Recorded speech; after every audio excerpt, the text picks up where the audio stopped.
يا زهور الروض يا زهور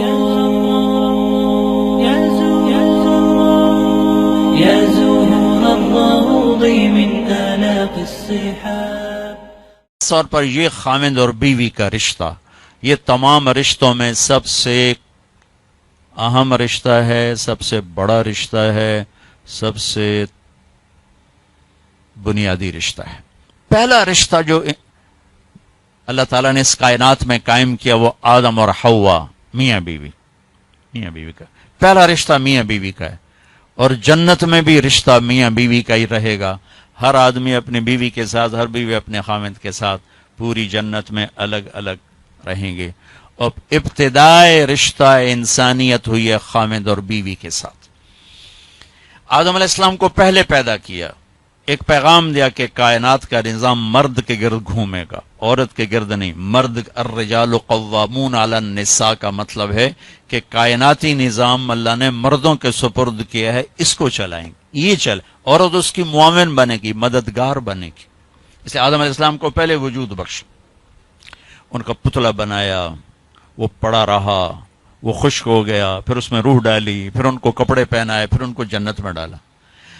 اللہ نے اسی طرح حوا کا پتلا بھی بنا دینا تھا، ساتھ ہی ایک گارے کی ڈھیری بنا دیتے تو حوا کا پتلا بھی۔ اب خیال فرمائیں کہ اللہ نے عورت کو پہلے دن سے بے پرد نہیں رکھا، پہلے دن سے بے پرد نہیں رکھا۔ اللہ تعالیٰ کے ایک ڈھیری ساتھ حوا کی بناتے تو وہ کیا مسئلہ تھا، فرشتے ہی ہیں اور تو کوئی ہے نہیں، اور اللہ تعالیٰ ایک ڈھیری بنا کے چل بھائی آدم بن گیا، چل بھائی ہوں حوا بھی بنا دے، وہ بھی بن جاندی، دونوں ہی پڑے ہوتے۔ نہیں، ایسا نہیں کیا ہے، حوا کی ڈھیری نہیں بنائی، حوا کے پتلے کو بے پرد نہیں رکھا، آدم کو سلایا، آنکھ کھلی تو پہلو میں حوا کو بٹھایا ہوا تھا، پورے لباس، پوری زیب و زینت کے ساتھ۔ تو آدم علیہ السلام کہنے لگے یہ کون ہے؟ کہ یہ تیری بیوی ہے، تیری زندگی کی ساتھی۔ اور عجب بات بتا، جنت جیسی نعمت کے باوجود آدم علیہ السلام جنت میں اداس رہتے تھے۔ ماں جی آئی تو اب بیدا دل لگا، نہیں تو جنت میں بھی اداس رہتے تھے۔ تو اللہ تعالیٰ نے نکاح پڑھایا، تو اللہ تعالیٰ نے کہا آدم بیگم کا مہر ادا کرو۔ تو یہ مہر پہلے دن سے ہے۔ مہر کیا چیز ہے؟ کسی کی بیٹی کی قیمت نہیں، وہ جو مالدار گھرانے کی بچی ہو یا کسی جھوپڑے کی بچی ہو، مہر کسی کی بیٹی کی قیمت نہیں ہوتا۔ تھوڑا رکھو یا ساری دنیا سونا بنا کے مہر بنا دو، ایک بال کی بھی قیمت نہیں۔ مہر ایک علامت ہے کہ آج کے بعد اس لڑکی کا خرچہ یہ لڑکا اٹھائے گا، جب تک وہ زندہ اور یہ نکاح قائم ہے، یہ خرچہ خاوند قوامون علی النساء، گھر کا نظام مرد چلائے گا۔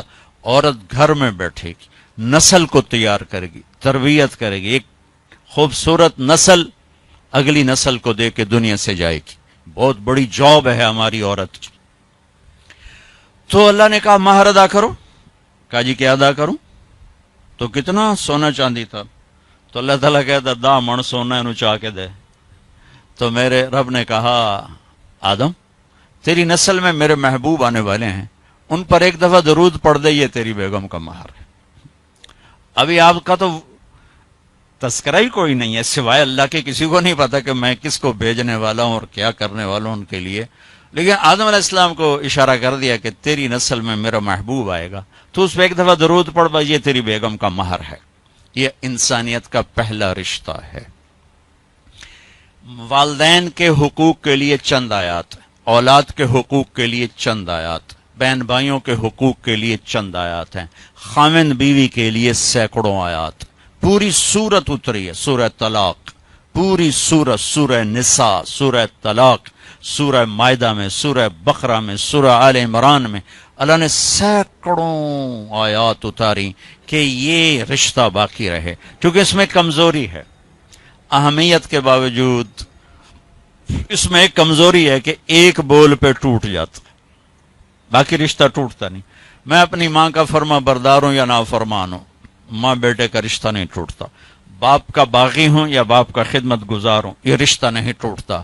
بھائی سے لڑا ہوا ہوں یا صلح ہے، یہ رشتہ نہیں ٹوٹتا. لیکن خاوند اور بیوی کا رشتہ ایک بول پہ ٹوٹ جاتا. میرے نبی نے فرمایا علی طلاق سے بچنا، جب طلاق دی جاتی ہے تو اللہ کا عرش کانپ اٹھتا ہے، اللہ کا عرش کانپ اٹھتا ہے. جب بے جا طلاق دی جاتی، ضرورت کے تحت تو طلاق رکھی گئی، لیکن جیسے آج کل کی طلاقیں ہو رہی تو اللہ کا عرش کانپ اٹھتا ہے. میں اسلام آباد سے آ رہا ہوں سے، تو وہاں ایک بچی ملی مجھے، کہا کہ مجھے طلاق ہو گئی کہ سسرال والوں کا تیرے ابے گڈی تو دیتی کوئی نہیں، چل واپس. اور خود وہ ڈاکٹر ہے جی، طلاق ہو گئی. تو اس طرح جب ظلم و ستم ہوتا ہے تو پھر اللہ کا عرش کانپ اٹھتا ہے. تو یہ رشتہ کیسے گزارنا ہے کہ زندگی خوبصورت ہو جائے؟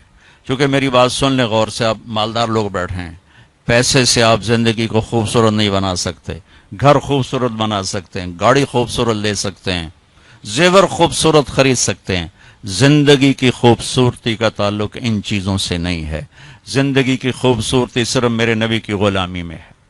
نبی پاک صلی اللہ علیہ وسلم ایک پاکیزہ زندگی لے کر آئے، جو اس کے پیچھے چلے گا اس کی زندگی میں حسن آئے گا، جمال آئے گا، کمال آئے گا، باقی ویرانیوں کے سوا کچھ بھی نہیں.